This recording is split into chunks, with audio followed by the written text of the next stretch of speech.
Anadolu yanıyordu. Kılıç sesleri, dua seslerine karışıyordu. Bir zamanlar ilimle, ticaretle ve bereketle anılan şehirler artık korkuyla yaşıyordu. Doğudan gelen Moğol orduları, önlerine çıkan şehirleri yakıp yıkıyor. Binlerce aile, yurtlarını geride bırakarak bilinmez bir yolculuğa çıkıyordu.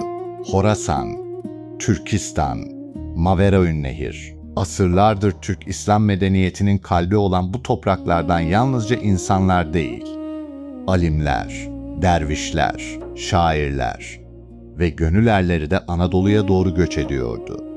Çünkü artık hakikati koruyabilmenin tek yolu hayatta kalabilmekti. İşte Hacı Bektaş Veli'nin hikayesi de bu büyük göçün içinde başlar.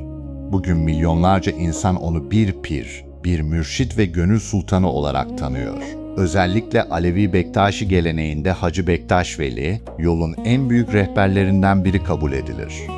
Onun adı yalnızca tarih kitaplarında değil, cemlerde edilen gülbantlarda, nefeslerde, deyişlerde ve kuşaktan kuşağa aktarılan yol öğretisinde yaşamaya devam eder.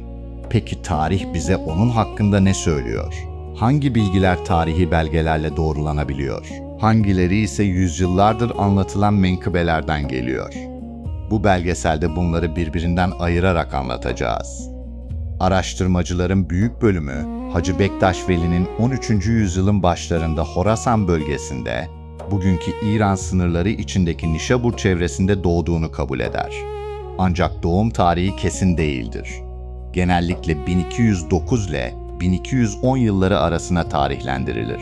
Hayatının ilk yıllarına dair elimizde çok az çağdaş belge vardır. Onun yaşamını ayrıntılı biçimde anlatan en meşhur eser, ölümünden uzun yıllar sonra kaleme alınan Vilayetname-i Hacı Bektaş Veli'dir. Ancak tarihçiler bu eserin bir menkıbe kitabı olduğunu özellikle vurgular. Yani içinde tarihi olaylarla birlikte sembolik anlatılar ve keramet hikayeleri de yer alır. Bu nedenle tarihi bilgiler başka kaynaklarla birlikte değerlendirilir. Hacı Bektaş Veli'nin düşünce dünyasını anlamamızı sağlayan en önemli eser ise makalat olarak kabul edilir. Her ne kadar eserin doğrudan ona ait olup olmadığı konusunda akademik tartışmalar bulunsa da, araştırmacıların önemli bir kısmı makalatın Bektaşi düşüncesinin en erken metinlerinden biri olduğu görüşündedir. Çocukluk ve gençlik yıllarında Kur'an, hadis, fıkıh ve tasavvuf eğitimi aldığı kabul edilir. Halk arasında en çok anlatılan rivayetlerden biri, onun Ahmet Yesevi'nin öğrencisi olduğudur. Ancak tarihi kayıtlar bunu doğrulamaz. Çünkü Ahmet Yesevi, Hacı Bektaş Veli'nin doğumundan önce vefat etmiştir. Bununla birlikte Fuat Köprülü, Ahmet Yaşar Ocak ve İrene Melikov gibi araştırmacılar, Hacı Bektaş Veli'nin doğrudan öğrencisi olmasa bile Yesevilik geleneğinin güçlü etkisini taşıdığını belirtir. Tam bu sırada Anadolu'da bambaşka bir fırtına kopuyordu. Anadolu Selçuklu Devleti hem Moğol baskısıyla hem de içeride yaşanan büyük huzursuzluklarla mücadele ediyordu. Türkmen toplulukları, ağır vergiler, göçler ve ekonomik sıkıntılar nedeniyle büyük bir bunalım içindeydi. Bu ortamda Horasan kökenli, önemli bir dini önder olan Baba İlyas'ın etrafında geniş bir topluluk oluştu. Onun halifelerinden Baba İshak'ın öncülüğünde 1240 yılında tarihe Babai isyanı olarak geçen büyük ayaklanma başladı. Ayaklanmanın propaganda, örgütlenme ve yönetilmesinde etkin olan unsurlar heterodoks dervişlerdir. Farklı tarikatlara mensup olsalar da belirli bir tasavvuf anlayışına sahip kimselerdir. Moğol istilası nedeniyle Anadolu'ya göç eden bu dervişlerden bir kısmı kentlere yerleşirken diğerleri kırsal alana yönelmiştir. Kırsal alanda faaliyet gösterenler Türkmen babaları olarak karşımıza çıkmaktadır. Bir kısmı aynı zamanda Türkmen boy şefleridir. Ayaklanmanın esas önderi Baba İlyas da böyledir. Şamanizmin kam ozanlarına benzeyen, medrese eğitimi görmemiş bu dervişler bir halk İslam'ı anlatmaktadırlar.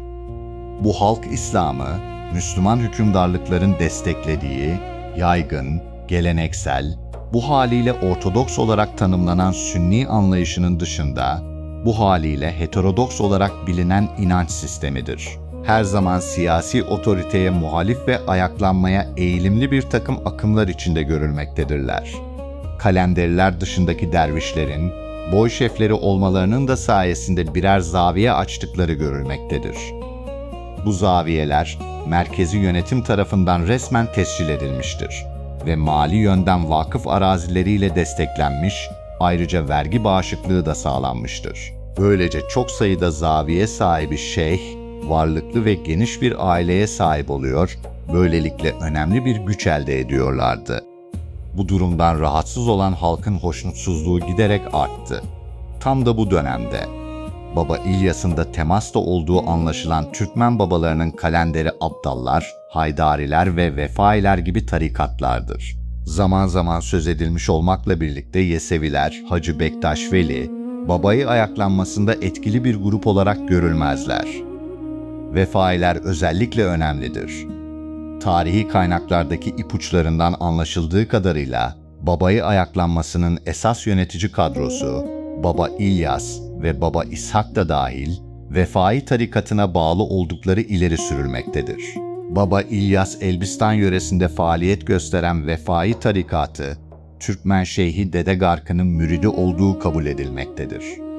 Kısa sürede Dede Garkı'nın en değer verdiği müritlerinden biri olan Baba İlyas, onun tarafından Samsat yakınlarındaki bugünkü adı Doğanyol olan Kefersut köyünde görevlendirilmiştir. Burada görevi gereği Türkmenler arasında dolaşmış, halkı kendine bağlamak için onların sosyoekonomik sorunlarıyla ilgilenmiştir.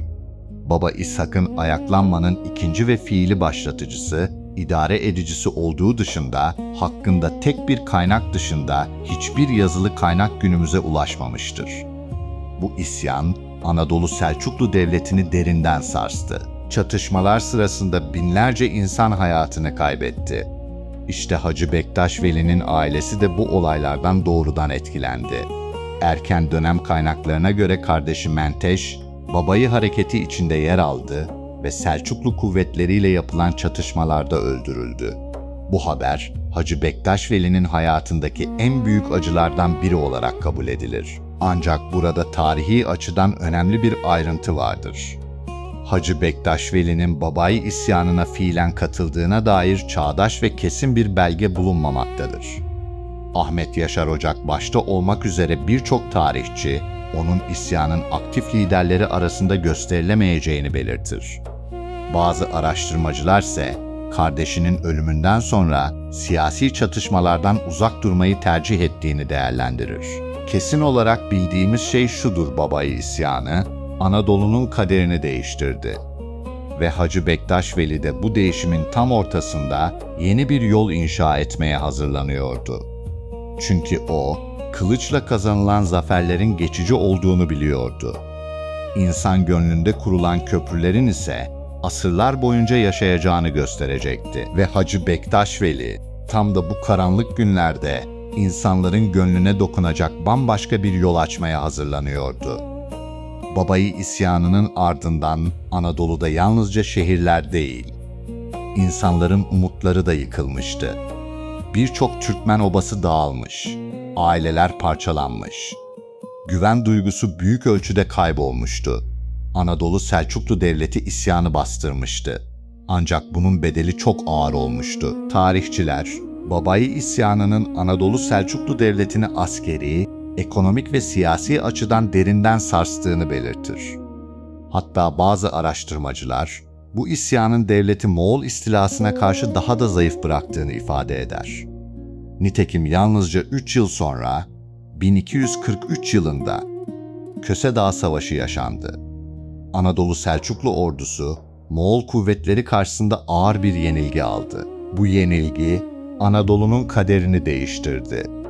Artık Anadolu Selçuklu Devleti eski gücünü büyük ölçüde kaybetmişti. Moğolların baskısı giderek arttı. Vergiler yükseldi.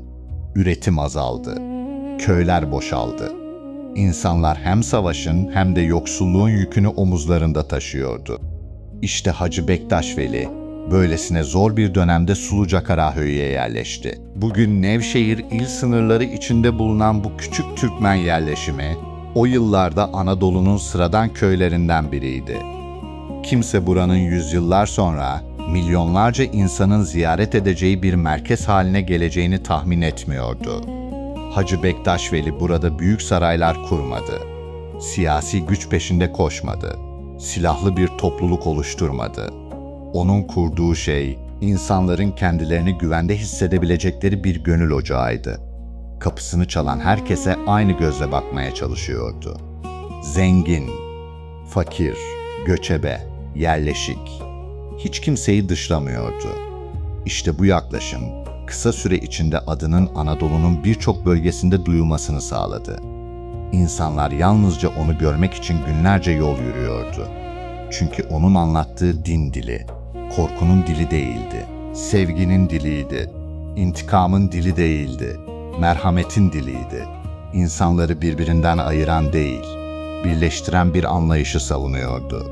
Belki de bu yüzden etrafında yalnızca dervişler değil, çiftçiler, çobanlar, zanaatkarlar, kadınlar, gençler ve yaşlılar da toplanıyordu. Anadolu'nun yaralı ruhu onun sözlerinde teselli bulmaya başlamıştı. Fakat Hacı Bektaş Veli'yi asırlar boyunca yaşatacak olan yalnızca bu sohbetler değildi.